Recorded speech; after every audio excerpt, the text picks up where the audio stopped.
crois que l'élément essentiel de la condition humaine est le sens du sacré.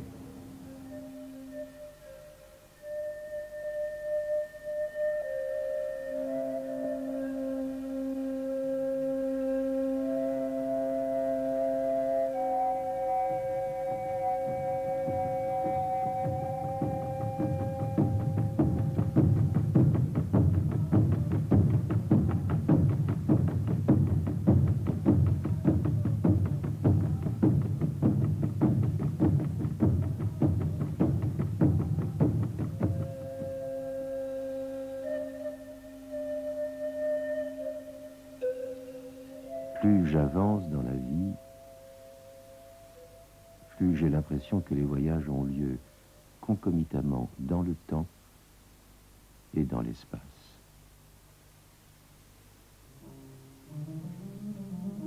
Un paysage, une rue, un événement ont certes leur fraîcheur et leur charme, mais ils déclenchent en même temps d'innombrables souvenirs.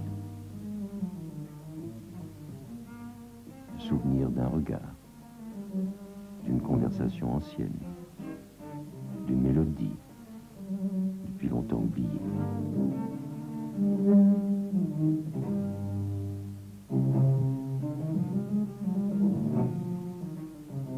D'une certaine manière, quand je parcours des espaces géographiques familiers ou inconnus, je voyage en même temps dans le passé, dans ma propre histoire.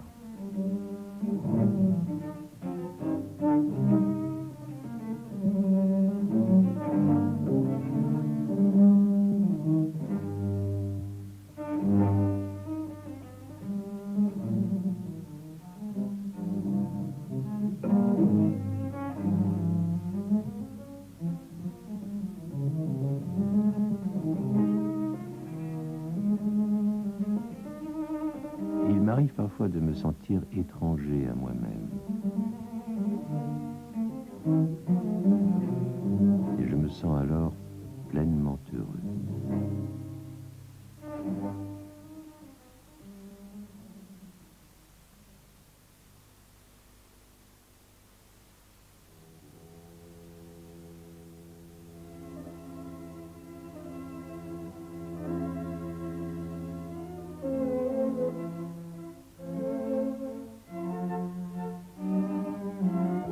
Un soir, sur les bords de la Seine, entre le Châtelet et le Louvre, je revivais des moments isolés de mon passé.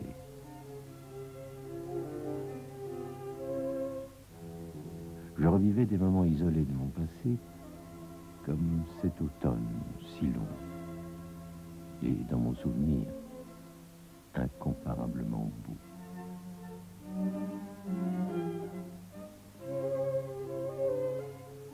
Il me semblait commencer une vie nouvelle. Même Paris me paraissait neuf, alors que je le découvrais au cours de mes longues promenades avec Christinelle.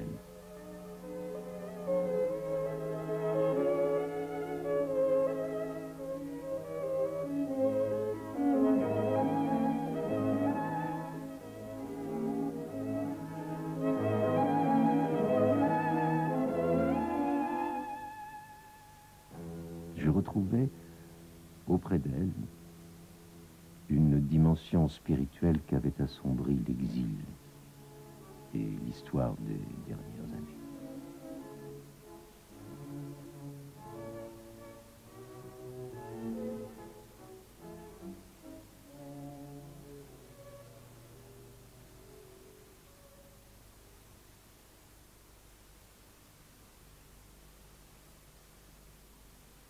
Mircea Eliade est né en Roumanie, à Bucarest, le 9 mars 1907.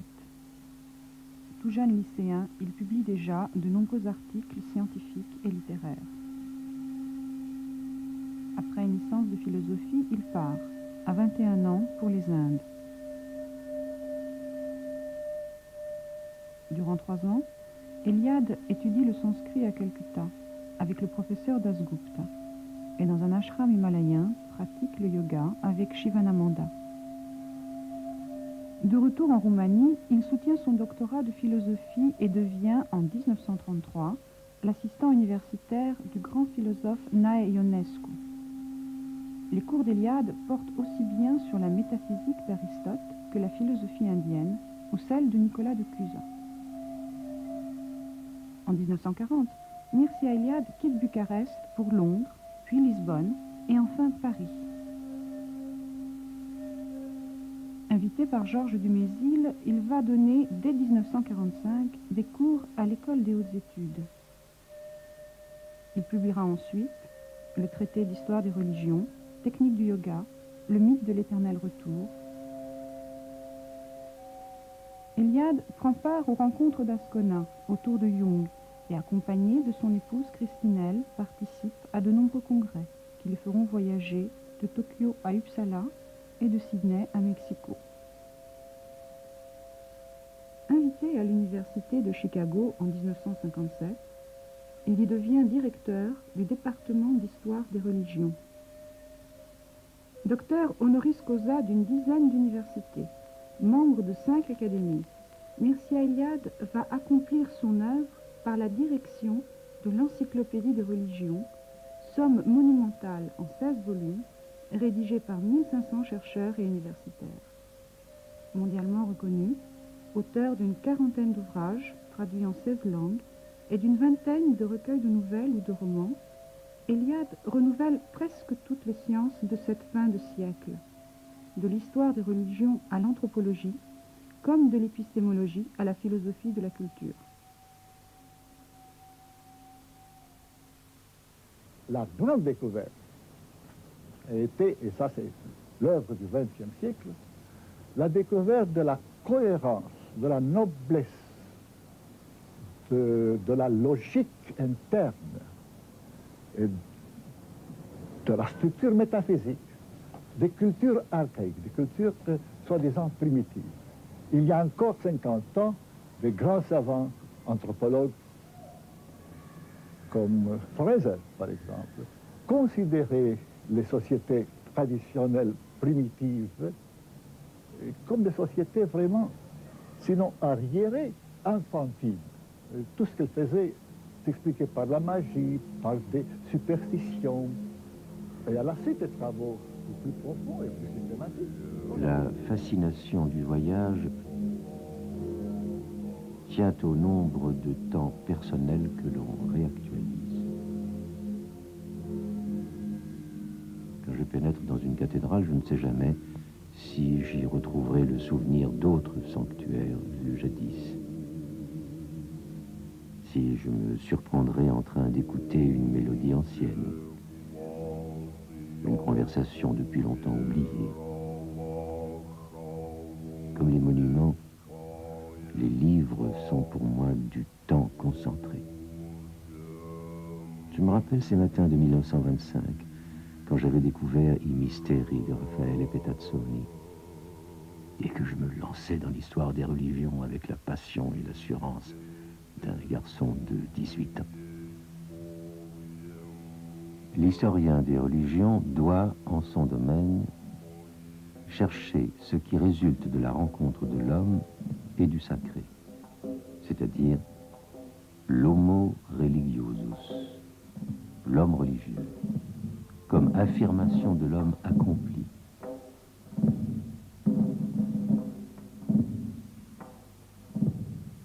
Pour moi, la discipline, histoire-religion, révèle ou nous révèle vraiment l'homme total, dans ce sens que on découvre une dimension spirituelle, même chez les peuples les plus archaïques, qui se continue à travers toute l'histoire des religions. D'abord donc une sorte de réalisation presque expérimentale de l'unité du genre humain, non en tant qu'espèce biologique, espèce zoologique, mais en tant qu'être humain, esprit. Le même esprit qui travaillent et qui créent en Australie, aussi bien que chez les derniers mystiques et théologiens de l'Occident.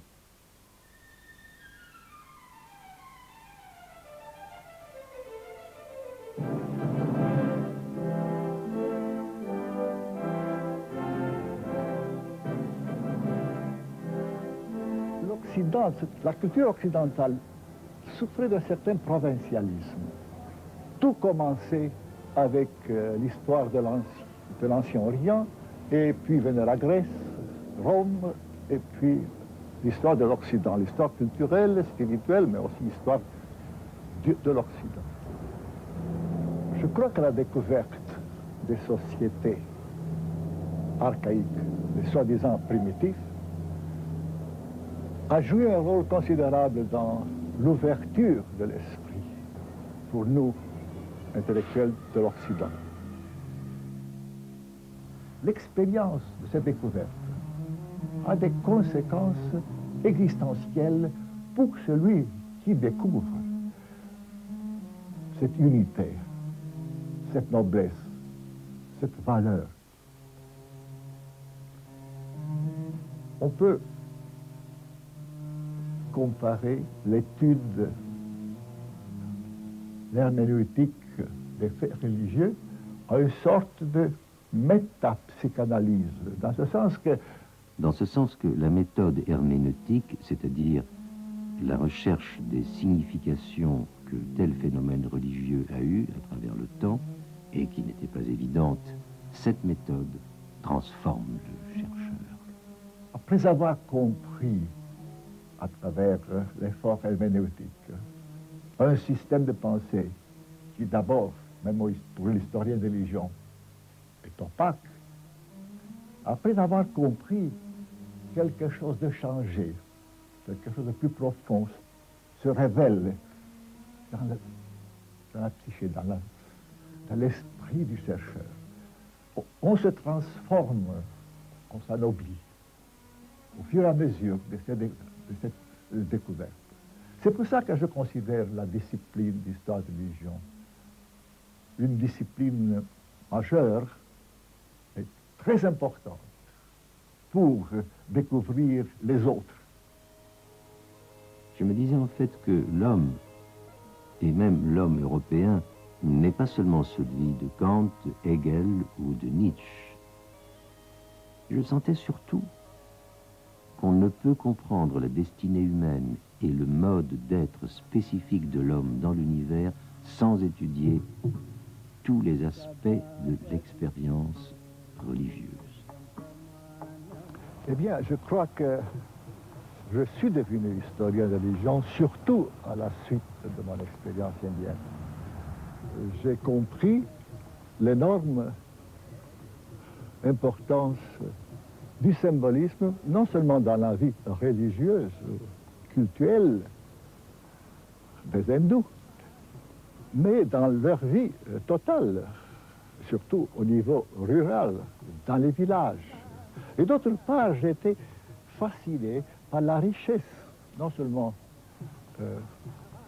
littéraire, disons, fantastique, du folklore ou de la vie de la littérature ou des croyances populaires, mais j'étais fasciné par la richesse et la profondeur de la pensée mythique. Non dans le grand mythe ou la grande mythologie indienne, mais dans les diverses mythologies locales, populaires, qui étaient l'expression des sociétés archaïques qui avaient précédé les Ariens, les Indo-Européens dans l'Inde. J'ai appris au laboratoire religieux de l'Inde, aborigène aussi bien que de l'Inde indo-européenne, j'ai appris comment il faut interpréter et comprendre les phénomènes religieux non européens, c'est-à-dire non chrétiens.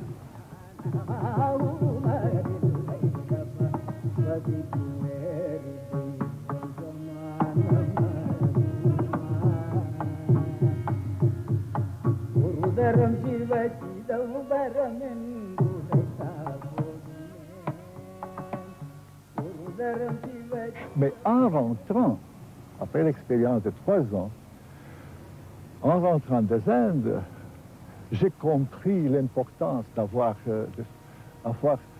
non seulement d'être quelqu'un né et éduqué dans la zone carpato-danubienne, c'est-à-dire en Roumanie, mais aussi j'ai compris l'importance de notre tradition populaire, je dis, du sud-est européen, pas des cultures rurales et de folklore traditionnel qui étaient encore, chez nous encore, assez vivants, et qui n'étaient pas morts, mais un peu en sommeil dans l'Europe occidentale.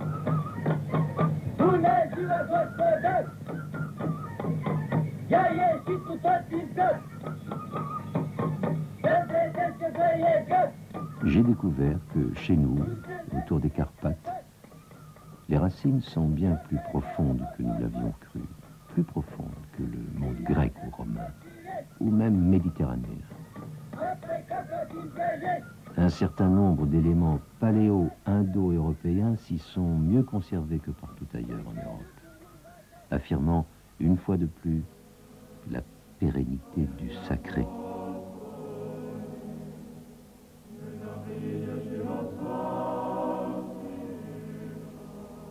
Le sacré, l'élément essentiel de la condition humaine. Je crois que l'homme s'est constitué en tant que tel, plus exactement son mode d'être dans le monde, et d'être religieux, c'est-à-dire avoir l'expérience du sacré.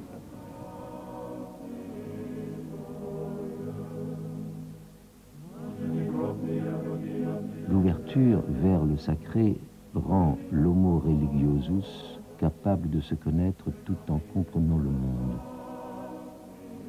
Cette double connaissance fait de lui un homme total. Parce que l'homme religieux est assoiffé d'être.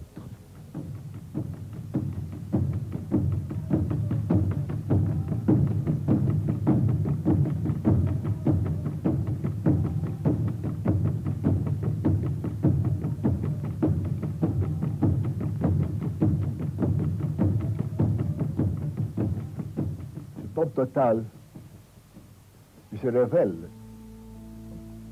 à la suite des analyses, les études, les herméneutiques des historiens de religion, présente non seulement le Homo sapiens, le Homo faber, et l'homme esthétique, et l'homme qui danse, et l'homme qui fait l'amour, et l'homme qui travaille, mais aussi le Homo religiosus, donc l'homme qui a une expérience, une imagination et une conception de structure religieuse.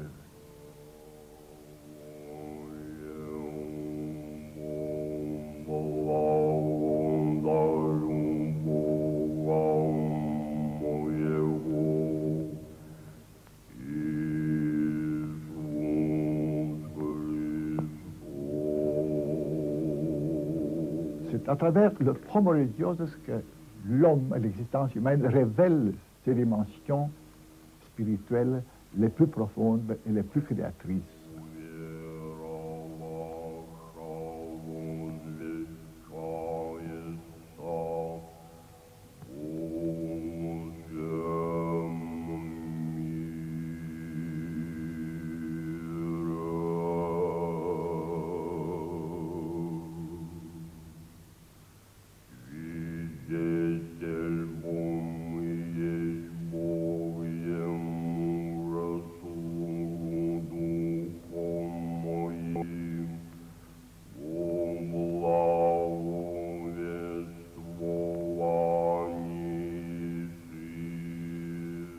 On a vu que cet homme total, qu'on le trouve en Australie aussi bien qu'en Méditerranée classique, est un homo religiosus, c'est-à-dire que pour lui, le sacré est à la base de son existence dans le monde. Et on a compris que le sacré est un élément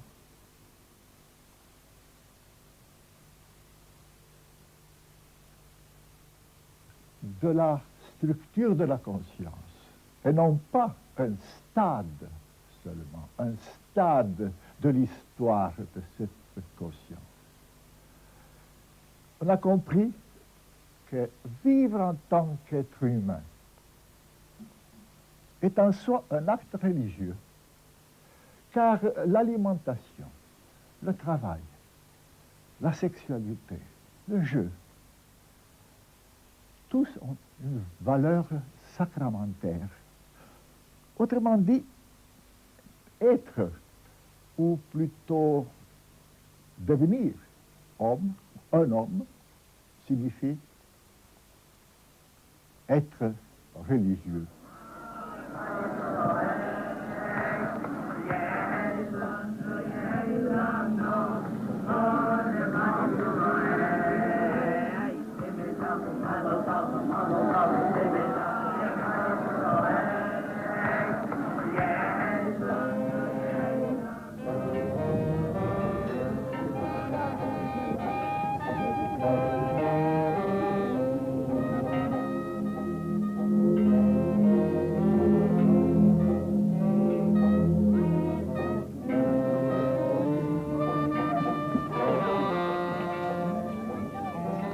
Donc, le sacré pour l'homme religieux est la réalité absolue, la présence donc des êtres surnaturels et le modèle de tout ce qu'il fait avec sens dans sa vie. Travail, mariage, institutions sociales, et ainsi de suite.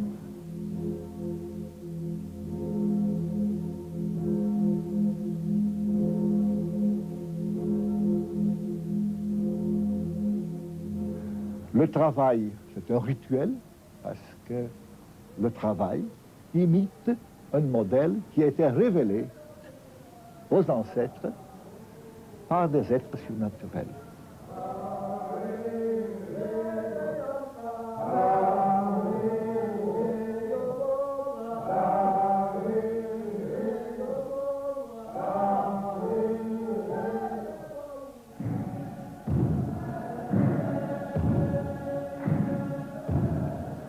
Le rite révèle la sacralité absolue parce qu'il répète l'activité créatrice des dieux et dévoile la sacralité de leur œuvre.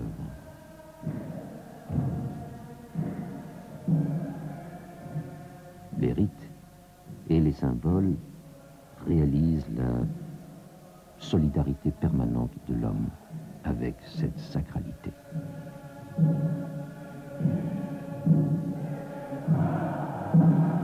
Un symbole révèle toujours l'unité fondamentale de plusieurs zones du réel, en apparence irréductible.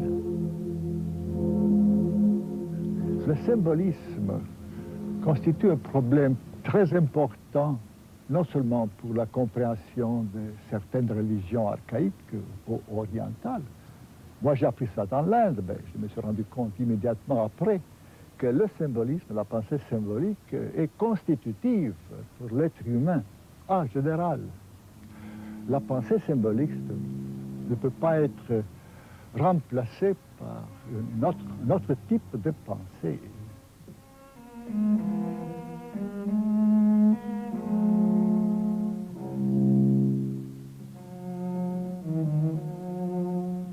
C'est à travers les symboles que l'homme, n'importe quel homme, même l'homme contemporain, bien qu'il ne se rende pas compte, à travers le symbole que l'homme est ouvert vers le cosmos, vers le monde et vers sa propre vie.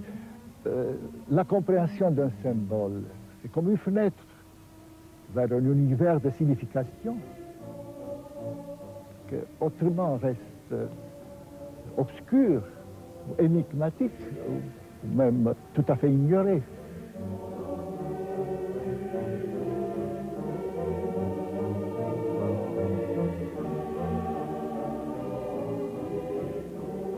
Ainsi se réalise la réintégration dans un cosmos organisé. Organisé parce qu'il imite le modèle exemplaire de la création du monde. Toute ville est orientée et a comme modèle une Jérusalem céleste. L'homme ne peut pas vivre dans le chaos.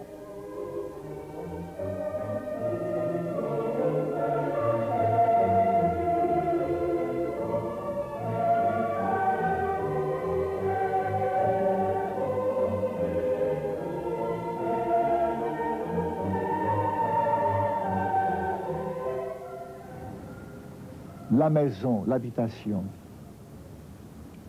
est orientée. Elle se trouve en quelque sorte au centre du monde. Chaque village se trouve au centre du monde, mais aussi bien chaque maison du village se trouve au centre du monde.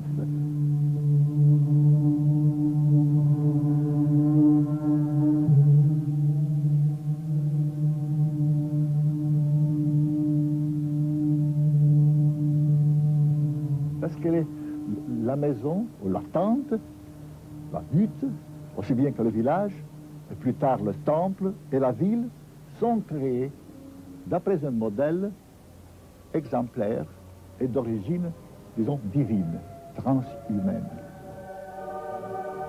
L'organisation d'un espace autour d'un centre équivalait à la fondation d'un monde autour d'un axis mundi, qui mettait ainsi en communication le ciel, la terre et les régions inférieures. Vous voyez que tout ceci présuppose déjà l'idée que le monde a été créé, donc le mythe cosmogonique explique, ou plutôt raconte comment le monde est venu à l'être, que l'homme a été créé,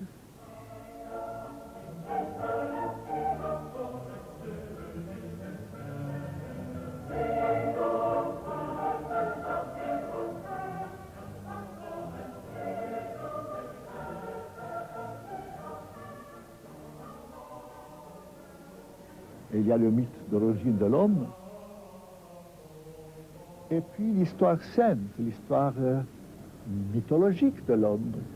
Comment a-t-il perdu l'immortalité? Pourquoi est-il devenu un être mortel?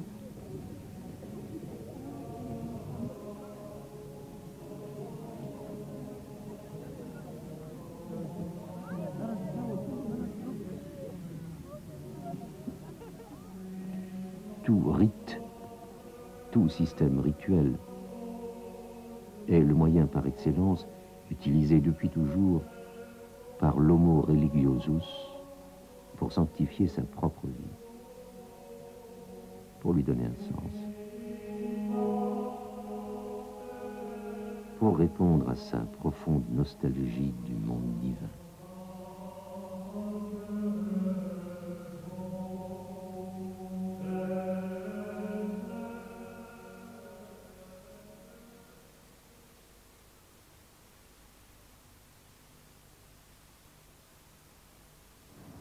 Je crois qu'il faut tenir compte de ce fait que, au début, pendant des centaines de milliers d'années,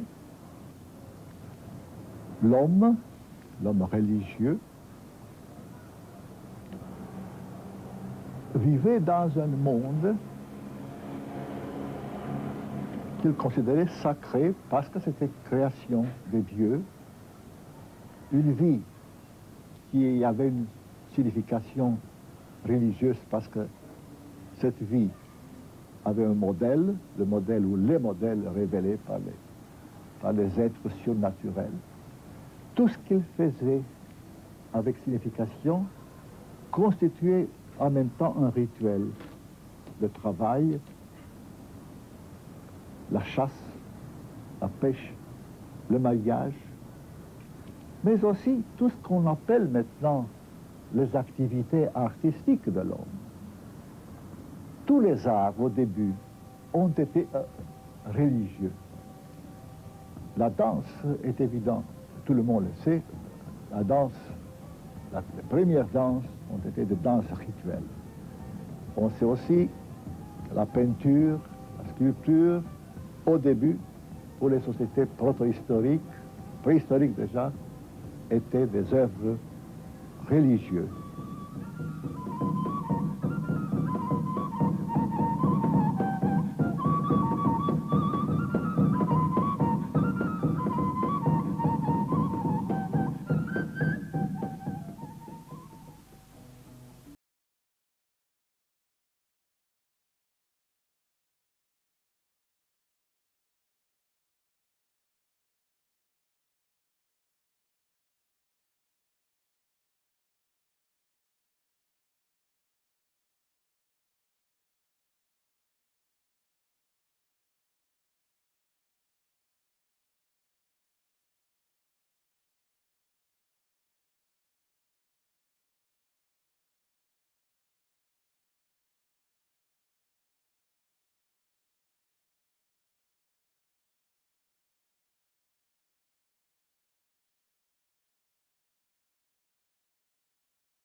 Sont artistiques, se sont détachés de l'activité purement religieuse, c'est-à-dire du rituel.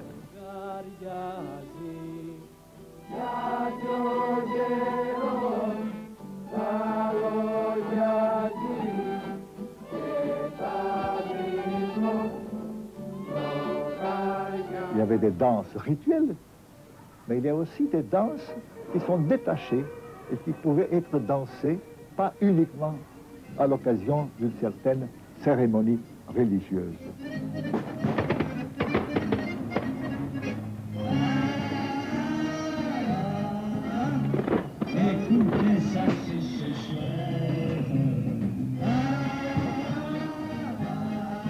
La même chose avec la peinture et la sculpture.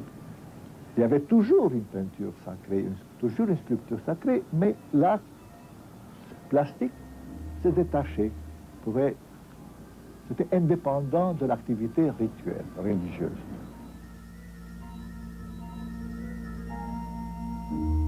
Ainsi, dans les arts comme toutes les autres activités de l'homme, le sens de la religiosité cosmique s'obscurcissait. Progressivement, les dieux ne seraient plus accessibles à travers des fêtes cosmiques. L'affaiblissement de ce temps cyclique impliquait un danger, celui de le transformer en un temps historique, linéaire, c'est-à-dire irréversible. Peu à peu, surtout après la grande révolution achevée par le monothéisme juif, surtout par les prophètes, qui ont désacralisé le cosmos. Dans ce sens que les prophètes, vous vous rappelez, se sont rebellés contre les cultes orgiastiques. Et ils ont fait l'effort que le christianisme a poursuivi d'évacuer le sacré du cosmos, ou plus exactement, d'évacuer les dieux.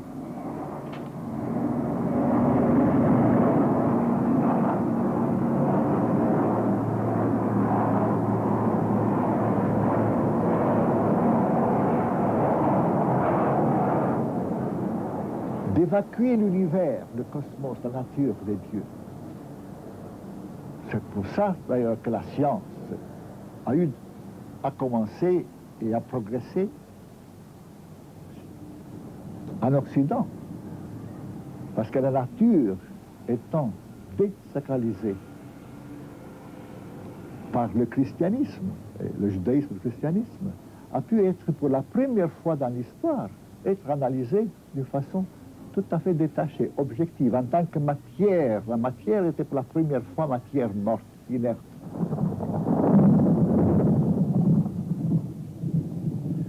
on a fait cette coupure qui a commencé, comme vous le savez, après Newton. Ce n'est pas la faute de Newton, parce que Newton était un très grand alchimiste, et tout ce groupe de savants qui ont fondé la science moderne croyaient dans la possibilité d'unir le christianisme, le judéo-christianisme, la philosophie grecque, c'est-à-dire Platon, l'alchimie et la nouvelle science, c'est-à-dire la mécanique découverte par Newton. Et tout a tombé, tout a été changé par l'énorme progrès industriel de la technologie. Je crois que ce n'est pas une explication totale, parce que je ne crois pas que c'est seulement ça. Mais c'est le fait que, commençant avec la désacralisation du cosmos, on a fini par croire dans la possibilité de répéter les créations cosmiques.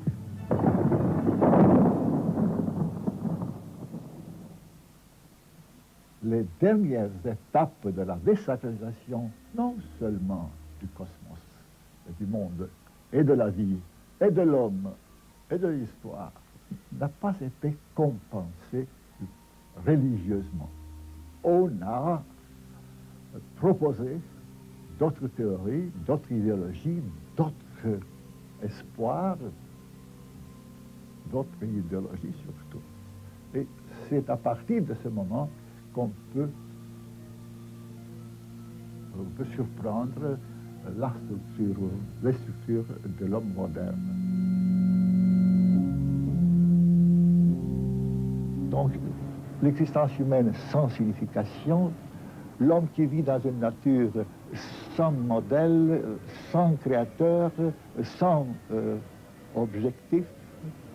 Et on est arrivé donc à ce type de nihilisme, si vous voulez, que Nietzsche avait déjà annoncé, quand il parlait de la mort du Dieu. Et nous assistons maintenant à la crise de la moderne.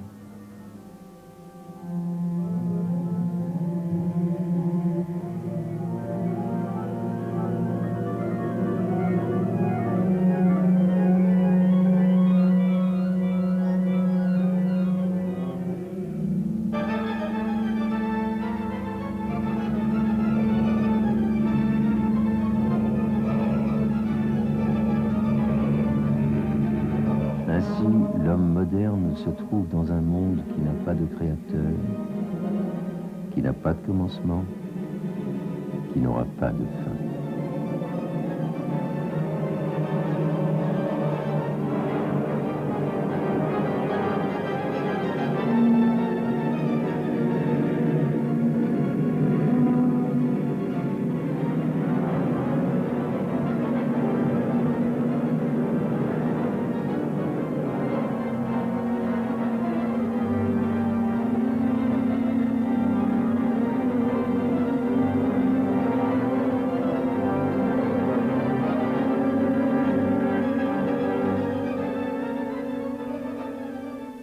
L'homme moderne, ou ceux qui ont refusé l'expérience religieuse en tant que possibilité de connaissance, ils ont refusé aussi les structures mentales, les structures spirituelles d'une religion. Non seulement ils refusaient le christianisme, mais refusaient la possibilité d'une expérience et d'une pensée, même mythologique ou religieuse. Et nous arrivons au dernier degré de la désacralisation, le camouflage du sacré, ou son identification avec le profane à travers la théologie de la mort de Dieu.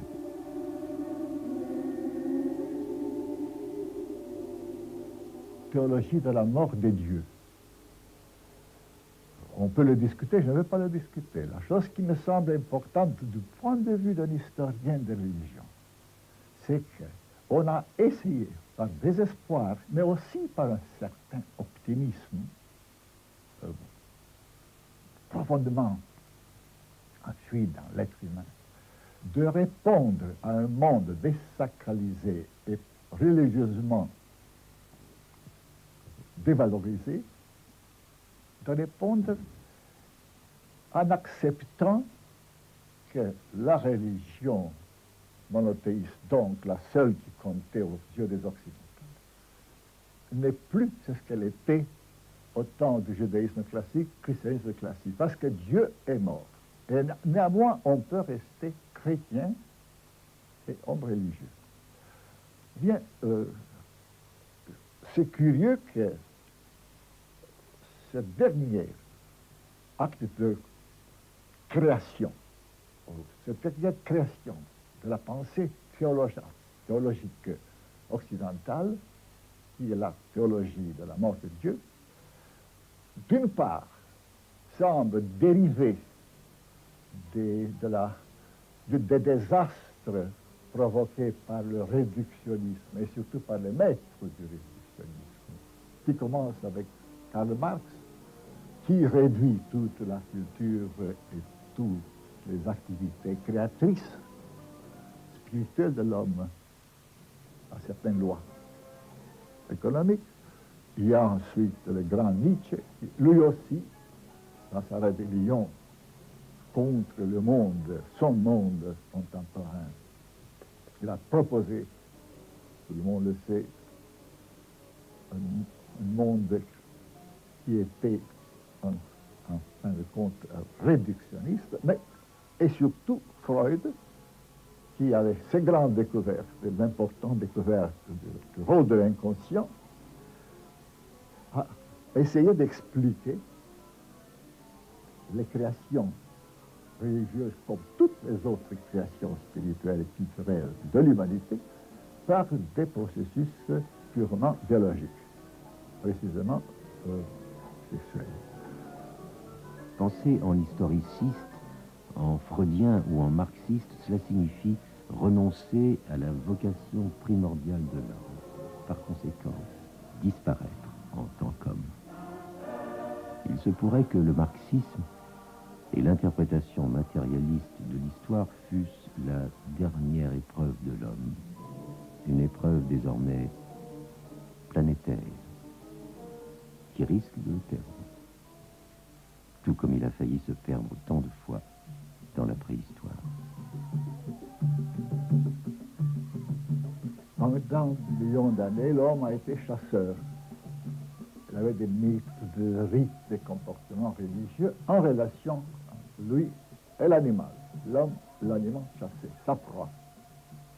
À un certain moment, il y a 15 000 ans, 18 000 ans, la grande révolution de la découverte de l'agriculture, qui a créé, du point de vue religieux, une crise.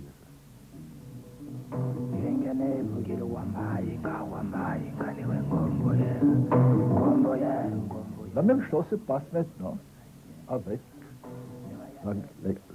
la grande ou les grandes découvertes, la civilisation technologique moderne. Elle ne pouvait pas ne pas occuper peu à peu toute la planète.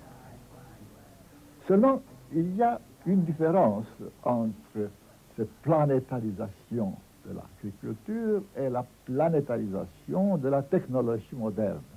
Parce que la première était une technique humaine, agricole, mais elle était aussi une religion avec une mythologie, avec un rituel spécifique. Ce n'était pas la technique agricole seulement qui se diffusait, mais c'était la religion et la mythologie agricole, agraire, qui se diffusaient à travers le monde.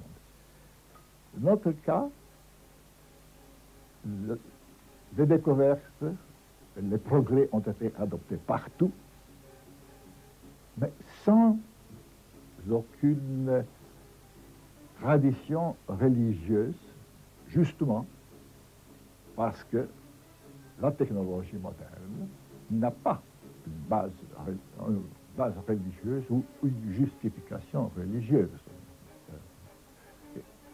Moi, je n'accuse personne, mais je crois que les théologiens chrétiens n'ont pas été à l'auteur de leur mission, n'est-ce pas, depuis 2 siècles.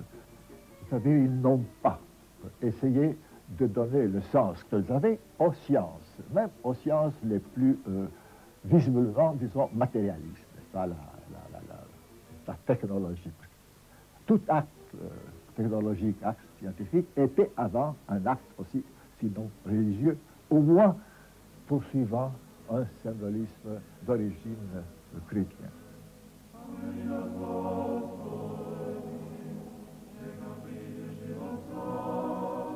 À mesure que l'homme moderne, malgré la mort de Dieu, redécouvre la valeur sacramentaire de l'être, il retrouve un mode d'exister qui le protège contre le nihilisme historiciste sans l'expulser de l'histoire.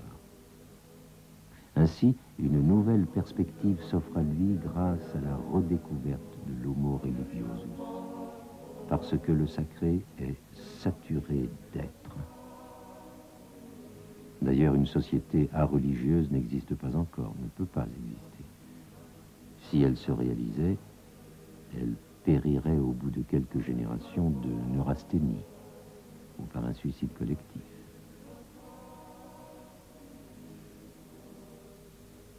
Si Dieu n'existe pas, tout est cendre. Si je dois essayer de reconstruire avec l'imagination les conséquences de cette grande révolution, de la redécouverte de l'homo religiosus, je suis en même temps obligé d'ignorer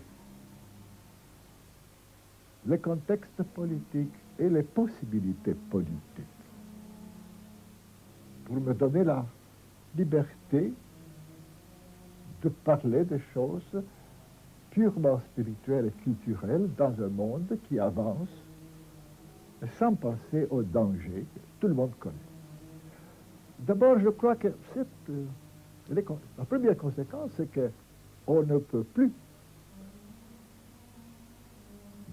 à partir de ce moment, on ne peut plus considérer la religion, les religions, et les hommes religieux comme des étapes dépassées de l'évolution de l'esprit humain. Nous avons assez de faits, nous avons assez d'herméneutique, pas définitive, mais convaincante, pour voir qu'il s'agit, comme je disais, d'une structure de la conscience humaine. Je crois que la première conséquence sera un intérêt pour les aspects moins évidents du génie humain. On ne sera pas impressionné uniquement, par exemple, des créations de l'art occidental ou de l'art oriental, ou de certains systèmes de philosophie ou de certains systèmes de morale. On est de plus en plus intéressé à découvrir l'invraisemblable, le sacré, si vous voulez, mais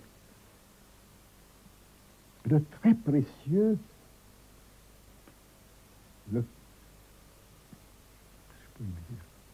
tout près de chez nous, tout près de nous. Une fois assimilé la capacité de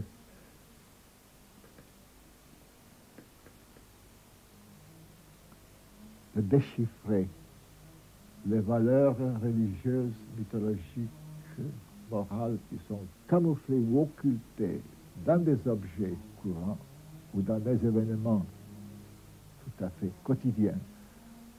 Une fois convaincus qu'ils sont là, et on les découvre, la vie devient infiniment plus riche, plus passionnante. Elle mérite vraiment d'être vécue parce que le monde qui s'ouvre, ce monde inconnu ou camouflé, plein de messages, plein d'espoir, qui est tout près de nous, qui n'est plus opaque, on ne se sent plus admiré, on ne se sent plus dans une cité qui a des murs très forts, on ne se sent plus dans une cellule. Tout est parole, et tout est symbole, et tout est ouverture vers quelque chose qui est certainement positif parce que c'est transhumain. Ils sont transhumains parce que dépassent les conditions de pensée ou l'existence humaine. Cet apport, cette aide, encouragera, j'en suis sûr, comme réaction surtout contre le nihilisme d'une certaine jeune génération, encouragera pas de l'optimisme de type naïf bourgeois ou romantique, mais de la foi dans un monde qui commence à être à peine connu dans ses valeurs ultimes, que le voyage dans la Lune, c'est une chose très intéressante, mais et on est heureux qu'on est arrivé là, mais comprendre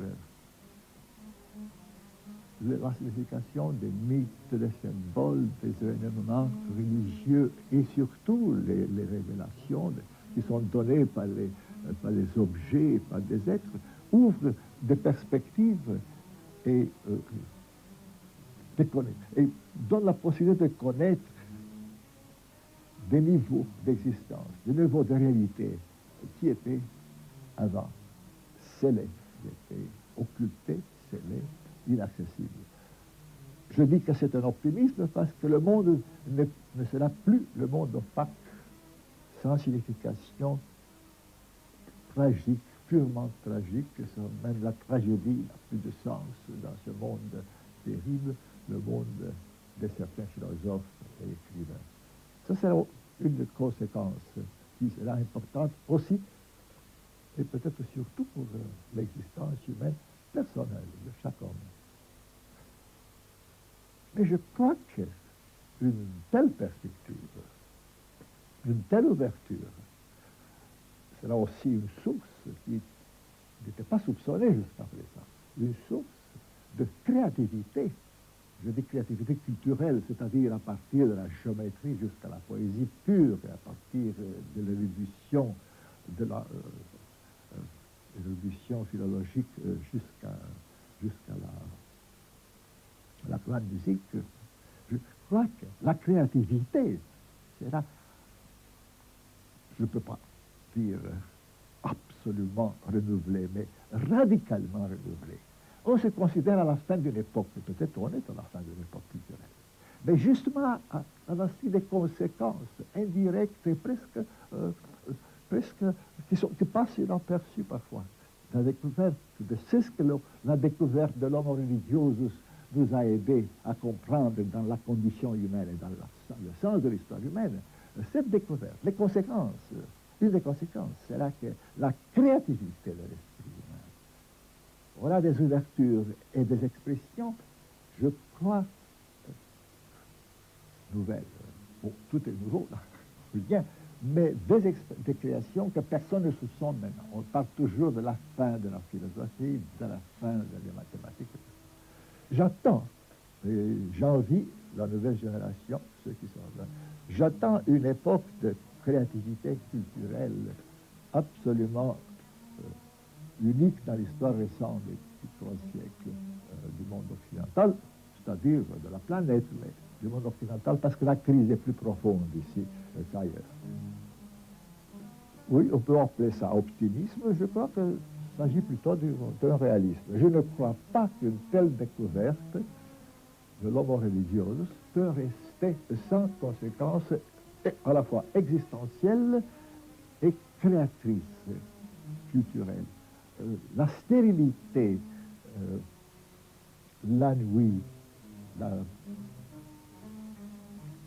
l'idée de la décadence et de la fin, ces symptômes qui sont encore contemporains, mais qui étaient à la mode il y a 30 ou 40 ans, je crois que seront abolis par le simple fait que les ouvertures pour d'autres mondes spirituels, d'autres univers imaginaires cette ouverture ne peut pas rester sans résultat, sans effet. Donc on peut dire, je suis optimiste.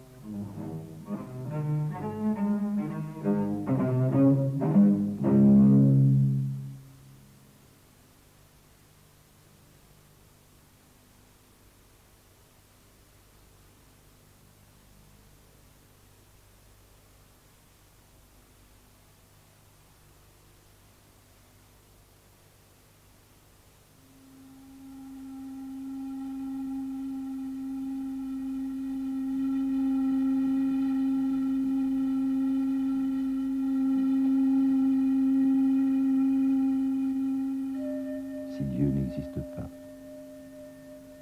tout est cendre.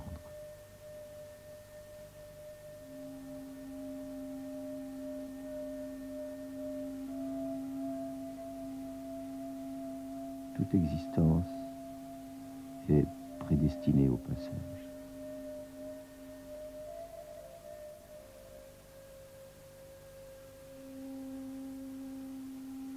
La mort est une seconde naissance,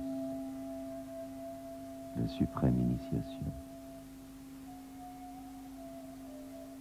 Il faut mourir